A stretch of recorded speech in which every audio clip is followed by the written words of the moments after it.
Assalamualaikum warahmatullahi wabarakatuh. Bismillahirrahmanirrahim. Nawaitu ta'aluma wa ta'lim wa tuzakira wa tazkir wa naf'a wal intifa'a wal istifada ala tamassuki bi kitabillahi wa sunnati rasulih wa da'a ilal huda wa dalalata alal khair ibtigo'a mardatihi wa sawabihi wa qurbih. Apa kabar anak-anakku sekalian, siswa dan siswi Madrasah Sanawiyah di kelas 7 MTS Nurul Falah? Pada kesempatan yang baik ini saya ingin menyampaikan ucapan selamat bergabung di MTS Nurul Falah dengan suasana yang baru, dengan kawan yang baru, dengan teman yang baru, dengan guru yang baru tentunya di suasana yang baru. Harapan saya mudah-mudahan kalian dapat mengikuti pelajaran di MTS Nurul Falah di tingkat yang baru dengan sebaik-baiknya dan tentunya bisa mendapatkan ilmu yang manfaat, bisa belajar walaupun tentunya belajar kita masih dengan belajar jarak jauh. Anak-anakku sekalian yang berbahagia, pada pertemuan kali ini, pertemuan pertama di pelajaran fikih, insya Allah fikih saya yang akan menyampaikan materinya, yaitu saya mengajar di bidang pelajaran fikih. Nah, pembahasan yang pertama kita akan belajar tentang alat bersuci. Alat bersuci itu coba kalian lihat ya. Di situ di halaman 4 ada skema alat bersuci, kemudian alat bersuci itu dibagi kepada dua bagian. Jadi kita bisa bersuci pertama bisa menggunakan benda cair. Apa benda cair? Ya tentunya yang paling pokok, yang paling utama sebagai kebutuhan kita utama untuk bebersih, bersuci, yaitu menggunakan air. Kemudian yang kedua, alat bersuci menggunakan benda padat. Untuk menghilangkan hadas dan najis bisa bersuci dengan menggunakan benda padat. Apa benda padat? Misalnya bisa menggunakan batu, bisa menggunakan dedaunan, dan benda-benda suci yang lainnya yang bisa dipergunakan untuk bersuci. Jadi alat bersuci itu dalam skema terbagi dua. Nah, bersuci dari najis dan hadas ya, dalam Islam bersuci dari hadas dan najis atau najis dan hadas ini merupakan perintah dari Allah Subhanahu wa taala yang bagi setiap orang Islam harus melaksanakannya. Jadi orang Islam itu sangat dianjurkan bersih badannya, bersih pakaiannya, bahkan bersih hatinya. Nah, karena memang sesuatu yang dianjurkan, terutama bersuci dari najis dan hadas. Bersuci juga menjadi syarat yang harus dipenuhi sebelum kita menjalankan bentuk-bentuk ibadah. Jadi kita dalam Islam tidak bisa beribadah kalau pakaian kita, diri kita dalam keadaan kotor atau memiliki hadas dan najis, karena itu menjadi persyaratan ya. Misalnya kita akan melaksanakan ibadah sholat. Nah, cara bersucinya bagaimana menghilangkan hadas dan najis? Tentunya dengan cara berwudu. Nah, ini menjadi penting buat kita ya. Kemudian apalagi dalam melaksanakan sholat yang fardu maupun sholat fardu itu apa ya, sholat 5 waktu, zuhur, asar, maghrib, isya, subuh ya, maupun sholat-sholat sunnah seperti kita melaksanakan sholat sunnah pada hari raya. Nah itu ya. Nah, kemudian bersuci ini anak-anak sekalian bukan hanya dari sisi ibadah, dari sisi kesehatan juga. Orang yang bersuci ini manfaatnya sangat besar sekali. Kenapa? Karena orang yang badannya sehat, bersih, itu tentunya akan menjauhkan diri dari berbagai macam penyakit. Nah, sekarang kita dalam situasi pandemi COVID-19. Apa yang harus dilakukan? Salah satunya yang digaungkan harus mencuci tangan. Nah, itu kan juga contoh kita bebersih. Nah, dari sisi kesehatan dengan membersihkan diri kita dari hadas dan najis, ini akan menjauhkan kita atau mencegah dari berbagai macam penyakit yang akut. Yang akut itu apa ya? Yang tiba-tiba sangat berbahaya. Misalnya penyakit demam, tipes, kolera, hepatitis, polio dan lain sebagainya itu kan bersih. Penyebab terjadinya banyak penyakit demam berdarah karena kita lalai membersihkan apa? Air-air yang tergenang dan lain sebagainya. Nah, kemudian dalam fikih ada istilah bersuci. Nah, apa yang dimaksud dengan bersuci? Bersuci bahasa Arabnya itu adalah toharoh. Jadi bersuci itu bahasa Arabnya adalah toharoh. Nah, dari segi bahasa, toharoh ini berarti kita membersihkan diri, ya. Jadi dari segi bahasa, toharoh itu berarti membersihkan diri. Dari apa? Membersihkan diri kita, badan kita, pakaian kita, kemudian tempat, ya. Dari apa? Benda-benda najis, ya, benda-benda lain dan hadas dengan tata cara syariat agama Islam. Nah, setiap orang yang akan mengerjakan ibadah, misalnya sholat, tawaf, itu diwajibkan untuk apa? Bertoharoh. Misalnya apa?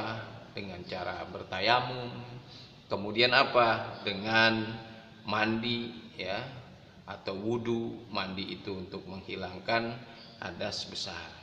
Nah, kemudian itulah bersuci. Jadi bersuci itu membersihkan diri kita, pakaian kita dari hadas dan najis.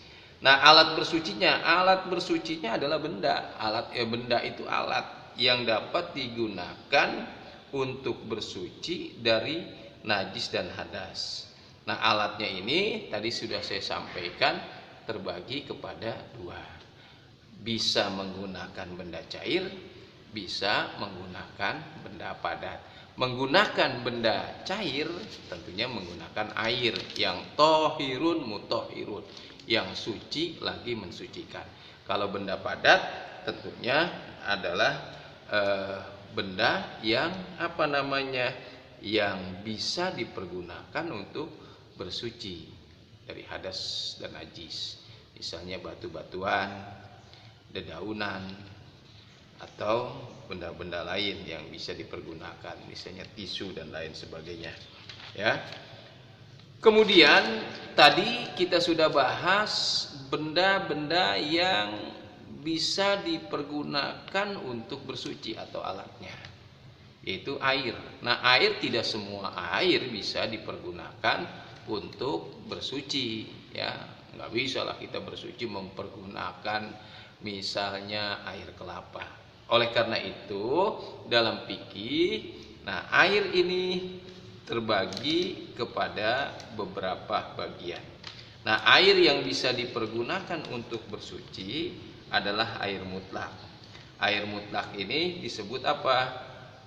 Air ma'un tohirun mutohirun goiro makruhin istimaluhu.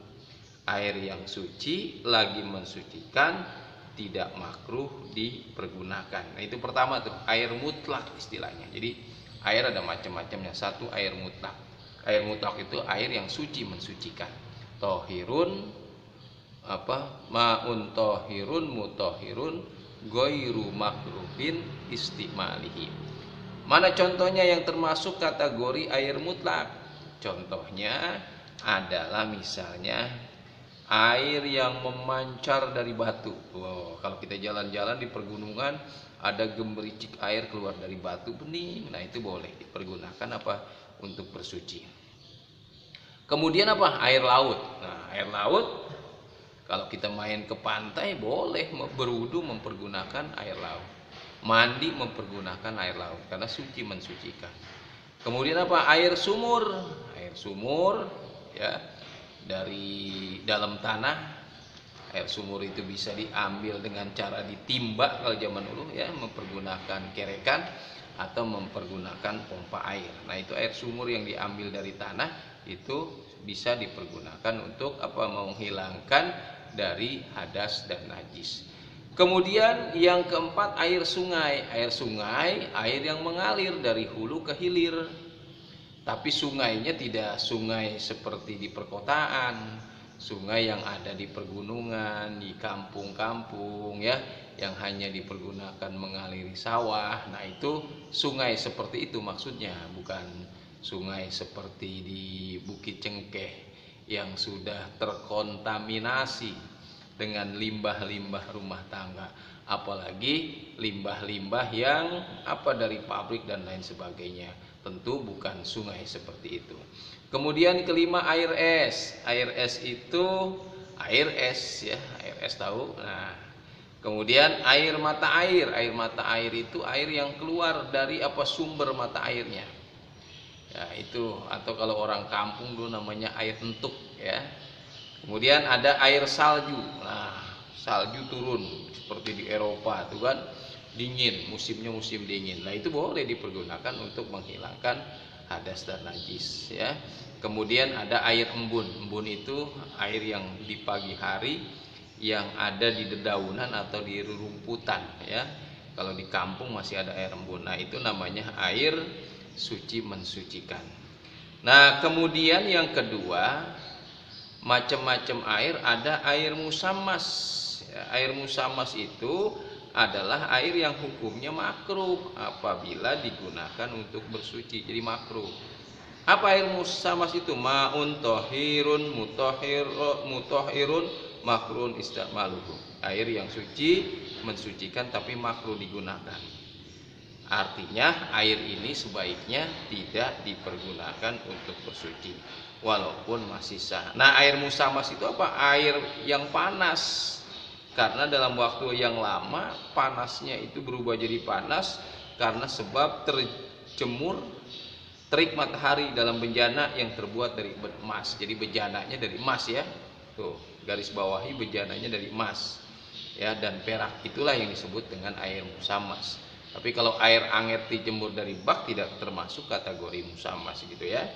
Nah, dia mempergunakan bejananya dari emas atau perak terjemur matahari, maka berubah itu menjadi air panas, itu namanya air musammas ya. Air panas di tempat-tempat yang tidak mungkin berkarat seperti air di kolam, di sawah atau di bak yang terbuat dari tetap sah, tidak makruh digunakan. Nah, itu anak-anakku sekalian, macam-macam air. Kita lanjutkan nanti pertemuan selanjutnya, masih macam-macam air. Karena macam-macam air ini ada air mutlak, air mustakmal, kemudian ada air tohir, goyur mutohir. Kita bahas lagi pada pertemuan berikutnya ya. Tentunya harapan saya mudah-mudahan pertemuan pertama ini bisa kita semakin semangat untuk menimba pengetahuan kita, terutama di pelajaran saya, pelajaran fikih. Assalamualaikum warahmatullahi wabarakatuh.